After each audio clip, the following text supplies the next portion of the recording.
গল্পকথন by Kallol chapter 2তে আমাদের আজকের নিবেদন আশাপূর্ণা দেবীর লেখা গোড়েমালা। নসু কাকা ডাকাডাকি করছেন। সন্দেশের থালাটা হাতে নিয়ে ছুটে যেতে যেতেও থমকে দাঁড়াল তুতুন। তারপর দুই চোখ বড় বড় করে বলল, ও লাভলি। রাঙামাসি যেন অবোধ, দুই চোখে তার বিশ্বের বিস্ময়। কিরে তুতুন, কি দেখে হঠাৎ এত? ও রাঙামাসি, কি ফাইন দেখাচ্ছে তোমার খোঁপাটাকে। খোঁপা? ও। রাঙামাসি যেন এতক্ষণে তুতুনের চোখ বড়র দিশে পেলেন। হাত তুলে খোঁপার গায়ে একবার আলতো স্নেহস্পর্শ বুলিয়ে নিয়ে বললেন, আর বলিস নে, সেই অবধি লজ্জায় মরে যাচ্ছি। কেন, লজ্জা কিসের গো? দূর দূর, খোঁপায় ফুল পড়বার বয়স আর আছে নাকি? তুতুন মুচকি হেসে বলে, তাতে কি, বেশ তো দেখাচ্ছে। ওই তো। রাঙামাসি হতাশায় ভেঙে পড়ছেন যেন। ওই বেশ দেখানোর জ্বালাতেই তো 24 ঘন্টা অস্থির। তোদের রাঙামেশর তো কাণ্ডজ্ঞানের বালাই নেই। এই আছে মানুষ উদমাদার সন্ন্যাসী, এই কি খেয়াল চাপল, নিউ মার্কেটে গিয়ে ফুল নিয়ে এলো গাদা গাদা, মালা আনলো জোড়া জোড়া।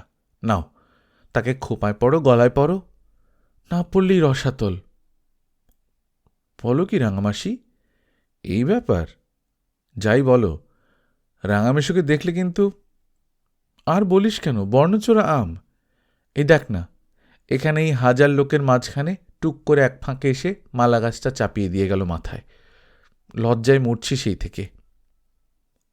রাঙামাসির এই বর্ণনার সঙ্গে রাঙামেশকে মিলতে গিয়ে খুক খুক করে বিষম খায় তুতুন।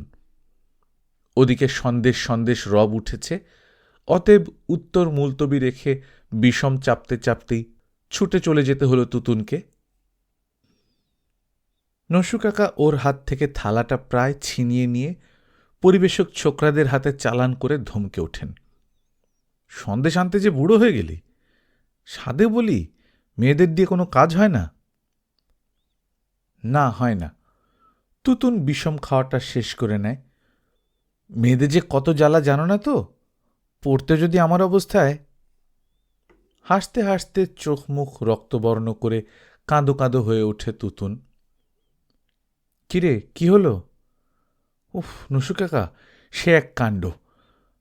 হেসেই তো মরছিস, কাণ্ডটা কি?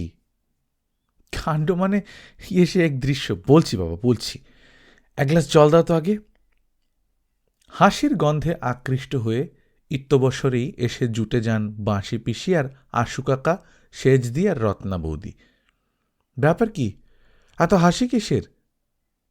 তুতুন ক্রমশই বাড়াচ্ছে, ও সেজদি, রাঙামাসি। রাঙামাসি? হ্যাঁ তাই। অতএব হাসা চলে, কারণটা না জানলেও চলে। রাঙামাসি যে, হি, কি হলো, হয়েছেটা কি? মারা যাব শেষদি, মারা যাব। মরবি মরিস, তবে বলে মর।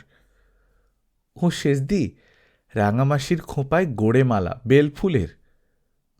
গোড়েমালা বেলফুলের রাঙামাসির খোঁপায়? হাসির ঐকতান বাদন। রোসো রোসো, ওতেই শেষ নয়, আরও আছে। রাঙামেশো নাকি চুপি চুপি মালা নিয়ে খোঁপায় চাপিয়ে দিয়ে। হ্যাঁ, কি বললি, রাঙামেশো? এরপর আর ভিজে ছাদের জল কাদার বাঁধ মানা চলে না, বজায় রাখা চলে না সিল্কের শাড়ির মায়া। লুটিয়ে লুটিয়ে আর দুলে দুলে হাসতেই হবে। নসু কাকা আর আশু কাকা পুরুষ মানুষ হলেই বা, মাটিতে গড়িয়ে না হোক, দাঁড়িয়েও হেসে দুলতে হবে তাদের। না হেসে উপায় কি? রাঙামাসি যে, তার উপর গোড়ে মালা।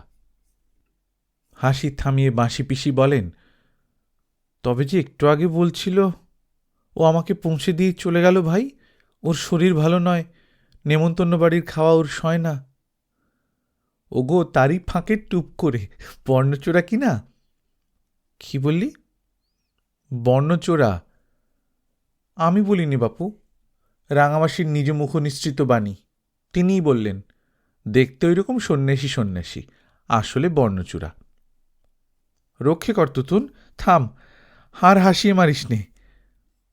বিশেষ না হয় দেখে এসো। ও বাবা, রাঙাদি যে একেবারে ইয়ে, আপনাকে যে চেনাই যাচ্ছে না রাঙাদি। নসু কাকা যেন যেতে যেতে থমকে দাঁড়ালেন। আজকের এই লগনসার বাজারে এরকম মোটা মালা মেলাই দুষ্কর। কত নিয়েছে? কপাল আমার, গাঁটের করে খরচা করে মালা কিনে চলে দেব? পাগল তো নই। পাওনা জিনিস রে ভাই, পাওনা জিনিস। ও তাই বলুন। আমি ভাবছিলাম বুঝি জামাইবাবু নিউমার্কেট থেকে। তার নয়। খিলখিল করে হেসে উঠলেন রাঙাদি। তোমাদের জামাইবাবু না হলে আর গিন্নির খোঁপায় ফুলের মালা দোলাতে আসবে কে?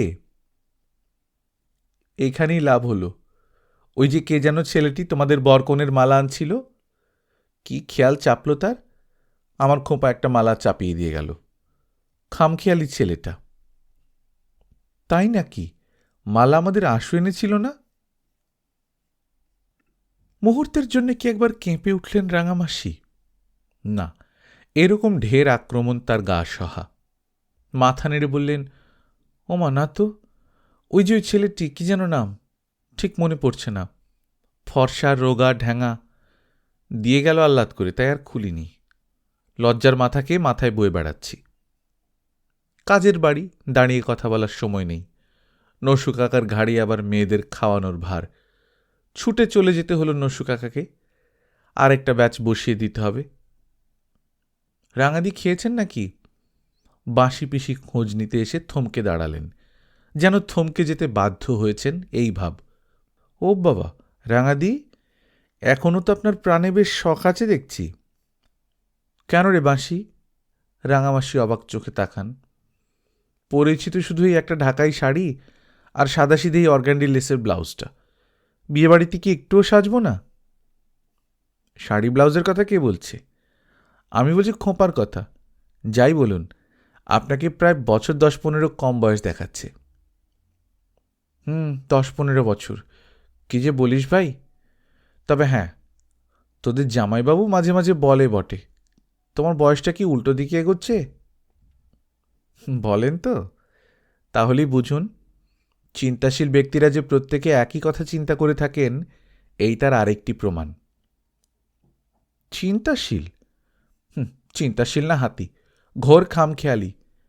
এই দেখ না, খোপায় একগাছা মালা জড়ানো দেখে এত ফুর্তি হলো যে ফুর্তির চোটে এই হাজার লোকের ভিড়ের মধ্যে হেসে লুটিয়ে পড়লেন রাঙামাসি, কথার শেষাংশ উজ্জ্ব রেখেই। রাঙামাসিমা, শুনলাম নাকি আপনি খাননি? সব ব্যাচ শেষ হয়ে গেল যে, চলুন। রত্না বৌদি এসে দাঁড়ালেন, মার শাশুড়ির প্রতি বধূ জনচিত সমীহর ভাব মুখে ফুটিয়ে। রাঙামাসির খোঁপার দিকে তার দৃষ্টি পড়েছে এমন মনে হয় না। রাঙামাসি অন্যমনস্কভাবে আলতো একটু হাত তুলে খোঁপার মালাটা ঠিক করে নেন। রত্না বৌদি তবু উদাসীন। অন্ধ নাকি? তোমরা সব খাবে না বৌমা? হ্যাঁ, এই যে এই সঙ্গে বাড়ির মেয়েরাও বসছে, চলুন চলুন। আগের ব্যাচে খেলেন না, শুনছি নাকি ফ্রাই সব ফুরিয়ে গেছে। এহেন দুঃসংবাদেও কিন্তু রাঙামাসির আফসোস নেই। নিমন্ত্রণ বাড়িতে যারা দুটো ভালো মন্দ খাবার বাসনায় আসে, রাঙামাসি সে দরের লোক নন। তাছাড়া বাড়িতে তার অভাব কি? কাজেই রাঙামাসি অবিচলিত চিত্তে বলেন, গেছে বাঁচা গেছে। তোমাদের 5 জনের সঙ্গে বসে খাওয়া নিয়ে কথা। খেতে যাব কি, সেই থেকে মনের মধ্যে যেন তোলপাড় করছে। রত্নাবতীর মুখে শিশুর সারল্য। কোন সময় থেকে মাসিমা? আমার চেহারায়, মানে সাজেটা যে অদ্ভুত কিছু দেখছো না? অদ্ভুত? কই না তো। রত্নাবতীর মুখে ভোরের শিউলির চারুতা। রাঙামাসি মাথাটা একটু ঘুরিয়ে দেখান। দেখো তাহলে। ও মালা? বাহ, বেশ মালাটি তো। শুধু ওইটুকুর মধ্যেই তো শেষ নয় বৌমা, এর মধ্যে কথা আছে। কথা? মালার মধ্যে কথা? রত্নাবতী যেন বসে পড়তে চান। রাঙামাসি তার দিকে রীতিমতো ঘনিষ্ঠ হয়ে সরে আসেন। চুপি চুপি বলেন, তোমার ওই ছোট পিস-শ্বশুরটির লোক কেমন বলো তো বৌমা, বাঁশির বর? ও, বাঁশি পিসে মশার কথা বলছেন? খুব ভালো লোক তো, চমৎকার লোক। চমৎকার? রাঙামাসির সুগোল দুটি চোখ গুপ্ত রহস্যের ছায়ায় ঘোরালো হয়ে আসে। তোমরা অবশ্য তাই জানো, আমিও তাই জানতাম, কিন্তু আজ যা দেখলাম। রাঙামাসি যেন লজ্জায় বাক্যাহত হন। কি দেখলেন রাঙামাসি? দেখলাম আর কি। রাঙামাসি একটা নিঃশ্বাস ফেলেন। মানে বলছি যে ওনার স্বভাব চরিত্র বাঁচা তেমন সুবিধের নয়। সে কি রাঙামাসি? তবে আর বলছি কি, আহা বেচারা বাঁশির জন্য দুঃখ হয়। ওকে যেন এসবের কিছু বলো না বৌমা, আমিও বলিনি। কিন্তু বাঁশি পিসে মশাই তো। হ্যাঁ, সহজে বিশ্বাস হয় না বটে। রাঙামাসি নিতান্ত ফিস ফিস স্বরে কি একটু বলে নিয়ে সাধারণ স্বরে বলেন, রাগে আমার ব্রহ্মাণ্ড জ্বলে গেছিল মা। ইচ্ছে হলো খোঁপা থেকে টান মেরে খুলে ওর নাকের উপর ছুঁড়ে মারি। মারলেই পারতেন। পারতাম, কিন্তু মায়া হলো বৌমা, মায়া হলো। ঠাট্টার সম্পর্ক হিসেবে দিয়েছে, এ নিয়ে একটা সিনক্রিট করলে বাঁশি বেচারা মর্মাহত হবে। তা এখনো তো কই ফেলে দেননি? এখন এখন আর যাগে রয়েছে থাকবে। ফুলের মালা, ওর আর কি অপরাধ বলো? চলো যাই, আমার জন্য তো আবার সবাই বসে রয়েছে। খাওয়া মিটতেই তলব পড়ল লেবু দিদিমার দরবারে। লেবু দিদিমা মানে রাঙামাসিরও যিনি মাসি, যার সুবাদে এ বাড়িতে নেমন্তন্ন রাঙামাসির। শোন এদিকে আয়, বস। 40 উত্তীর্ণা রাঙামাসি ভয়ে জড়সড় হয়ে 70 উত্তীর্ণা মাসির পায়ের কাছে বসলেন। বলি, কি কীর্তি করে বেড়াচ্ছিস সতেক্ষুয়ারি? গোল গোল দুটি চোখে ফ্যাল ফ্যাল করে তাকান রাঙামাসি। তোমাকে আনাই আমার জন্য ঝকমারি হয়েছিল মা। তোমার নামে সবাই মুখ বেঁকিয়েছিল, আমি মায়ে পড়ে আনালাম। আমার সুরেশ তো তোমার নামে খড়গহস্ত। ওকে লুকিয়ে খোকাকে পাঠিয়েছিলাম নেমন্তন্ন করতে। তা আমার মুখখানা একেবারে ডুবিয়ে দিলি। কি করেছি মাসিমা, বুঝতে পারছি না তো। গরুর চোখের মতো চোখ পিটপিট করতে করতে সুধান রাঙামাসি। না, তা বুঝতে পারবে কেন? ছি ছি, তোর বয়সী মাগিরা নাতি নাতনি নিয়ে জড়িয়ে সংসার করছে, আর তুই কিনে এমনি করে ঢুলিয়ে বেড়াচ্ছিস? বাঁজা বলে কি কচি খুকি আছিস? বলি, খোঁপায় ফুলের মালা জড়িয়ে লোক হাসিয়ে বেড়াচ্ছিলি কেন সর্বনাশী? রাঙামাসি অশ্রু ভরা চোখে মাথা হেঁট করে বলেন, ফুল আমার বড় ভালো লাগে মাসিমা। ভালো লাগে বাড়িতে ফুলের বিছানায় শুয়ে থেকো, 5 জনের সামনে কি পড়েছিস? নিজের মুখে চুনকালি লেপেছিস, বেশ করেছিস। ওসব কথা বলেছিস কেন? বাঁশি রেগে একেবারে আগুন হয়ে বেড়াচ্ছে, বাড়ি শুদ্ধ সবাই হাসাহাসি করছে। আমারই লজ্জায় গলায় দড়ি দিতে ইচ্ছে করছে। জামাই আমার অমন ঋষি তুল্য, তার সঙ্গে এতকাল ঘর করেও এখন তোমার এমন প্রবৃত্তি! ছি! সহসা রাঙামাসির ভাব পরিবর্তন হয়। তিনি মাথা তুলে বলে ওঠেন, ফুল পড়েছি হাসাহাসি করতে পারে, তা বাঁশির রাগের কি হলো? হবে না? তুই মিছে করে ওর স্বামীর নাম জড়িয়ে কেলেঙ্কারির গপ্প করবি, আরও বুঝি আহ্লাদে ভাসবে? ওর স্বামীর নামে? রাঙামাসি 2 গালে 2 হাত থাবড়ে বলেন, ওমা সে কি, কি ঘেন্না! তার নামে আমি আবার কি বললাম? লেবু দিদিমা সন্দিগ্ধ স্বরে বলেন, কেন বলিসনি? বাঁশির বন্যা কি আচমকা পেছন থেকে তোর খোঁপায় মালা জড়িয়ে দিয়েছে? রাঙামাসি ঠাস ঠাস করে চড় বসান নিজের গালে। ওমা, আমি কোথা যাব? অমন বৃষ্টি কথা কে রটিয়েছে? ছি ছি! ফুলটুনির খোকাটা তখন লাঙাদিদা করে কাছে এসে কি খেয়ালে একটা মালা নিয়ে আমার মাথায় বসিয়ে দিল। ছেলে মানুষের আহ্লাদ করে দেয়া উপহার, তাই সেটা ফেলিনি। দোষ হয়ে থাকে, এই ফেলে দিচ্ছি। খুলতে উদ্যত ভঙ্গিতে হাতটা একবার উঠিয়েই অন্যমনার মতো সে হাত নামিয়ে নিয়ে রাঙামাসি বলেন, ছেলেটা বুঝি ঘুমিয়ে পড়েছে?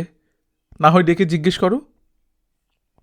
ফুলটুনির বছর 4 ছেলেটা অদূরে অকাতরে পড়ে ঘুমোচ্ছে, তাকে ডেকে সাক্ষ্য দেওয়ানোর প্রস্তাব করা একমাত্র রাঙামাসির পক্ষেই সম্ভব। লেবু দিদিমা মুখ বাঁকিয়ে বলেন, হ্যাঁ, ওকে যাব সালিশ মানতে। আমি তো আর খেপিনি। তাহলে বলি, রত্না নাথবৌরি বা সাহস হয় কি করে এসব কথা রটাতে? আর ওর দরকারই বা কি? দরকার আর কি, মজা দেখা। গোলমালের বাড়িতে একটা গণ্ডগোল তুলে দিল। তোমায় আমি বলছি মাসি, সুরেশদার ছেলের বউটি বাপু সুবিধের হয়নি। দেখছি তো সমস্ত দিন। ভাসুর শ্বশুর জ্ঞান নেই, সবার সামনে হাসাহাসি তর্কাতর্কি, মাথায় একটু কাপড় নেই। লেবু দিদিমার এজলাসে আসামি বদল হয়। তিনি নাক কুঁচকে বলেন, ওর কথার বলিস নে, লজ্জা শর্মের বালাই মাত্র নেই। মুখে বেশি কথা কয় না, ভেতরে ভেতরে ধিঙ্গি অবতার। তার উপর আবার এরকম কথা বানানো রোগ, ছি ছি। লেবু দিদিমা ভারী মুখে বলেন, জানি না বাছা, কার কথা সত্যি কার কথা বানানো। তোমার কথা নিয়ে তো এদিকে একেবারে ঢি ঢি পড়ে গেছে। তুমি নাকি কাকে বলেছ জামাই নিজে গড়ে মেলা এনে দিয়েছে, কাকে বলেছ আশু দিয়েছে, আবার নাতবউয়ের কাছে এই অকথা কুকথা বলেছ। রাঙামাসি একটু বিজয় গৌরবের হাসি হেসে বলেন, তাহলেই বোঝো মাসি কাদের কথা বানানো। আমি তো পাগল নই যে 5 জনের কাছে 5 রকম কথা বলবো। ফুলটুনির ছেলের ঘুম ভাঙলে জিজ্ঞেস করো কাল। চললাম মাসিমা। এসো বাচ্চা, মতিবুদ্ধি একটু ভালো করো, লোকে যেন গায়ে ধুলো না দেয়। গাড়িতে উঠতে উঠতে রাঙামাসি অভিমান ক্ষুব্ধ স্বরে নসু কাকাকে বলেন, চললাম ভাই, খুব আহ্লাদ করে বিয়েবাড়িতে এসেছিলাম, তা খুব শিক্ষে হল। নসু কাকা মুচকে হেসে বলেন, প্রতিনিয়ত শিক্ষালাভ করতে করতেই তো আমরা জীবনের পথে এগিয়ে চলেছি রাঙাদি। আগামীকাল বরকনে বিদে। রাঙামাসিকে কেউ যেতে বলেনি। রাঙামাসি নিজেই ড্রাইভার ছোকরাকে চুপি চুপি বলে রেখেছিলেন, কাল একবার সময় করে এসো তো, বরকনে বিদেয়ের আগে। সে ছোকরা রাঙামাসিকে নামিয়ে দিয়ে জিজ্ঞেস করে, কাল কখন আসবো মাসিমা? রাঙামাসি নেতিবাচক একটু হাত নেড়ে তাড়াতাড়ি দোতলায় উঠে যান। কণ্ঠরুদ্ধ, কথা দিয়ে নিষেধ করবার ক্ষমতা নেই। সিঁড়িতে উঠেই প্রথমে ডানহাতি ঘরটার সামনে একবার থমকে দাঁড়ালেন রাঙামাসি। ব্যাঘ্র গর্জনের মতো একটা গর্জন ঘরের মধ্যে গমগম করছে, অর্থাৎ লেবু দিদিমার ঋষিতুল্য জামাই নিদ্রা গেছেন। রাঙামাসি বাড়িতে ফিরেছেন কি না ফিরেছেন জানবার দরকার নেই তার। তিনি ঋষিকল্প নিয়মী। রাত 10টা বাজার সঙ্গে সঙ্গেই তার কম্বল শয্যা বিছানো হয়ে যায়। দরজাতে পর্দা ঝুলছে, সেও কম্বলে। সহসা দৃঢ় হস্তে পর্দাটা সরিয়ে ভেতরে ঢুকে দাঁড়ালেন রাঙামাসি। নিয়মে আর যোগব্যায়ামে মজবুত দেহি মানুষটির এই সামান্য পদধ্বনিতে ঘুম ভাঙল না, ভাঙেও না। রাঙামাসির অস্থির চঞ্চল ক্রুদ্ধ কোনো পদক্ষেপণের শব্দেই কখনো ভাঙে না। অরুচি জন্মে যাওয়া পরিচিত দৃশ্য, সেই নীল বাল্বের মৃদু আলো, সেই মাথার কাছে টেবিলে মা কালীর পট, সেই পাশের দিকের তাকে সাজানো সাধনতন্ত্রের তথ্যগ্রন্থের সারি, সেই পাশে অজিনাসন সম্বলিত পূজার আসন, সেই চকির তলায় রাত্রের ভুক্তাবশিষ্ট শ্বেতপাথরের থালা বাটি গ্লাস। কোনো নতুনত্ব নেই, নেই কোনো বৈচিত্র্য। শিথিল হাতের মুঠো থেকে পর্দাটা ঝুলে পড়ে। সরে এসে সিঁড়ির বাঁ পাশের ঘরে ঢোকেন রাঙামাসি। কে বলবে একই বাড়ির মুখোমুখি ঘর, এটি একখানি প্রাচীন ও আধুনিক সব কিছু বিলাস উপকরণে বোঝাই অতি সজ্জিত ঘর। রাঙামাসির বিয়ের সময় পাওয়া তার বাবার দেয়া সমস্ত ফার্নিচার এই ঘরে ঠাসা আছে। তার উপর জমেছে রাঙামাসির সারা জীবনের সঞ্চয়, তিলে তিলে তিল ভাণ্ডেশ্বর। একখানা ঘরে 3খানা বড় আরশি, 3 দেয়ালে আলো। ঘরের দরজাটায় খিল লাগিয়ে বড় আলোটা জ্বেলে দিয়ে আরশির সামনে এসে দাঁড়ালেন রাঙামাসি। খানিক আগে এইখানে দাঁড়িয়েই সেজে গেছেন। প্রসাধনের নানাবিধ উপকরণ ইতস্তত ছড়ানো, তাড়াতাড়িতে তুলে রেখে যাওয়া হয়নি। পাউডারের তুলিটা হাতে তুলে নিয়ে ভালো করে আরেকবার আরশির মধ্যে চেয়ে দেখতে গিয়েই চমকে উঠলেন রাঙামাসি। কেউ ওর মধ্যে থেকে কে তাকিয়ে আছে রাঙামাসির দিকে? চাকার মতো গোল কালো একখানা মুখে অশ্রুপাতে বিকৃত ফুলো ফুলো দুটো চোখ, গালের উপরকার পেন্টটা ধুয়ে মুছে গিয়ে কপালের সঙ্গে বেমানান বৃষ্টি দেখাচ্ছে। ৮-৬০ অর্গান্ডি লেসের ব্লাউজ আর ইস্ত্রি মটমটে ঢাকাই শাড়ি জড়ানো দেহ, তবু যেন ব্যাঙের মতো শিথিল থপথপে লাগছে। ঘণ্টা কয়েক আগে কি এই দেহখানি দেখেছিলেন রাঙামাসি আরশির সামনে ঘুরে ফিরে, আর দেখে মুগ্ধ হয়েছিলেন আপন কলা কৌশলের কৃতিত্বে? প্রসাধনে একটু ত্রুটি ছিল। খোঁপায় মালা আজকাল যেটা খুব চল হয়েছে, সেটুকুই সেরে নিয়েছিলেন বিয়েবাড়ি গিয়ে। অথচ লজ্জাও করছিল। সেই লজ্জা ঢাকতেই না নানা গল্পের অবতারণা। কি করবেন, কোনোটাই যে ওরা বিশ্বাস করতে চায় না। কিন্তু কি হয়েছে তাতে? ওদের কি ক্ষতি হচ্ছিল? শুধু শুধু ওরা কেন অকারণেই নিষ্ঠুরতা ওদের? খোঁপা থেকে মালা গাছটা টেনে খুলে ফেলেন রাঙামাসি, আর অনেক চেষ্টা এবং অনেক কৌশলে সংগৃহীত সেই বেলফুলের গোড়েমালাটা কুটি কুটি করে ছিঁড়ে ছড়িয়ে ফেলে মুহূর্ত কয়েক ধবধবে বিছানা পাতা পালঙ্কের উপর চুপ করে বসে রইলেন। সামনের সাদা দেওয়ালটার দিকে শূন্য দৃষ্টি মেলে। ওই দৃষ্টির মধ্যেই কি স্থির হয়ে আছে রাঙামাসির সারা জীবনের ছায়া? সহসা পাশের বালিশটা ঠেলে মাটিতে ফেলে দিয়ে রাঙামাসি বিছানায় আছড়ে পড়লেন উপুড় হয়ে। পালঙ্কটা দুলে কেঁপে উঠল, আর অনেকক্ষণ ধরে কাঁপতে থাকল থেকে থেকে। গল্পকথন বাই কল্লোল চ্যাপ্টার 2তে শুনছিলেন আশাপূর্ণা দেবীর লেখা গোড়েমালা। আমরা নিয়মিত গল্প পাঠ করে শোনাচ্ছি। আপনারা যারা প্রথমবার মতো শুনছেন, কাইন্ডলি সাবস্ক্রাইব করে নেবেন। গল্প পাঠ ভালো লাগলে বন্ধুদের সঙ্গে শেয়ার করবেন। নিজে ভালো থাকবেন, আশপাশের লোকজনকে ভালো রাখবেন। টাটা।